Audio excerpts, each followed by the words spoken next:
ನಮಸ್ಕಾರ ಪ್ರಿಯ ವೀಕ್ಷಕರೇ, ವ್ಯಾಪಾರಿಗಳಿಗೆ ಅತ್ಯಂತ ಲಾಭದಾಯಕವಾಗಿ ಆಗಬೇಕು ಅಂತಂದರೆ ಪ್ರತಿ ಶುಕ್ರವಾರ ನಿಮ್ಮ ಮನೆಯಲ್ಲಿರುವಂತಹ ಲಕ್ಷ್ಮೀ ವಿಗ್ರಹ ಅಂತ ಏನಿರುತ್ತೆ ಆ ಲಕ್ಷ್ಮಿಯ ವಿಗ್ರಹದ ಜೊತೆಗೆ ವಿಷ್ಣುವನ್ನು ಸಮೇತ ಇಡಬೇಕು.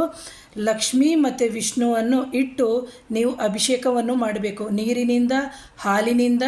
ಆನಂತರದಲ್ಲಿ ಪಂಚಾಮೃತ ಅಭಿಷೇಕ ಅಂತ ನಾವೇನು ಹೇಳ್ತೀವಿ, ಹಾಲು, ಮೊಸರು, ಜೇನುತುಪ್ಪ, ಸಕ್ಕರೆ, ಬಾಳೆಹಣ್ಣು ಇದರಿಂದ ಅಭಿಷೇಕ ಆದ ನಂತರ ಅದನ್ನು ಮತ್ತೆ ಶುದ್ಧಗೊಳಿಸಿ ನೀವು 108 ಕಮಲದ ಘಟ್ಟ ಅಥವಾ ಕಮಲದ ಮಣಿ ಅಂತ ನಾವೇನು ಹೇಳ್ತೀವಿ, ಎರಡೂ ಅಂದರೆ ಲಕ್ಷ್ಮಿಯ ವಿಗ್ರಹ ಜೊತೆಗೆ ವಿಷ್ಣುವಿನ ವಿಗ್ರಹ ಅದೆರಡೂ ವಿಗ್ರಹಕ್ಕೆ ಸುತ್ತಬಿಟ್ಟು ಹಾಕಿಟ್ಟಿರಿ.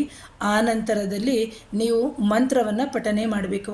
ಓಂ ಶ್ರೀ ಮಹಾಲಕ್ಷ್ಮಿಯೇ ನಮಃ, ಓಂ ಶ್ರೀ ಮಹಾಲಕ್ಷ್ಮಿಯೇ ನಮಃ, ಓಂ ಶ್ರೀ ಮಹಾಲಕ್ಷ್ಮಿಯೇ ನಮಃ ಅಂತ ಹೇಳಿದ ನಂತರ ಅಂದರೆ 108 ಬಾರಿ ಪಠನೆ ಆದ ನಂತರ ನೀವೇನು ಮಾಡಬೇಕು ಅಂದರೆ ಆ ಕಮಲದ ಮಣಿಯನ್ನು ತೆಗೆದು ಧಾರಣೆಯನ್ನು ಮಾಡಿಕೊಳ್ಳೋದ್ರಿಂದ ನಿಮ್ಮ ವ್ಯಾಪಾರದಲ್ಲಿ ಅಭಿವೃದ್ಧಿ ಆಗುತ್ತೆ ಅಂತ ಹೇಳ್ತೀನಿ ಪ್ರಿಯ ವೀಕ್ಷಕರೇ. ಹಾಗೆ ತಾಳ್ಮೆ ಬೇಕು, ಜೊತೆಗೆ ನಿತ್ಯವೂ ಈ ಮಂತ್ರವನ್ನು ಪಠನೆ ಮಾಡ್ತಾ ಬನ್ನಿ ಅಂತ ಹೇಳ್ತೀನಿ. ಹಾಗೆ ನನ್ನ ಚಾನಲ್ನ ಸಬ್ಸ್ಕ್ರೈಬ್ ಮಾಡಿ, ಶೇರ್ ಮಾಡಿ. Thank you.